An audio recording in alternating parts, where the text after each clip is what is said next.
अस्सलाम वालेकुम friends. Basic English sentences तो मैंने बहुत आपको सिखाए हैं, लेकिन आज मैं आपको सिखाऊंगी कुछ एडवांस इंग्लिश सेंटेंसेस।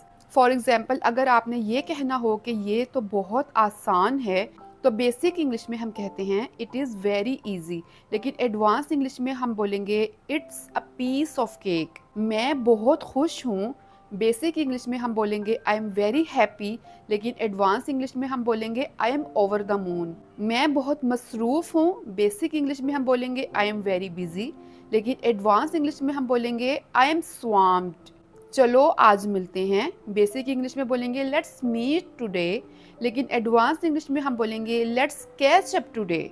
मैं बहुत थक गया हूँ, आई एम वेरी टायर्ड, लेकिन एडवांस इंग्लिश में हम बोलेंगे आई एम एग्जॉस्टेड। मुझे शदीद भूख लगी है, बेसिक इंग्लिश में हम बोलेंगे आई एम वेरी हंग्री, जबकि एडवांस इंग्लिश में हम बोलेंगे I M starving. Hopefully you learn something new today. Follow for more lessons.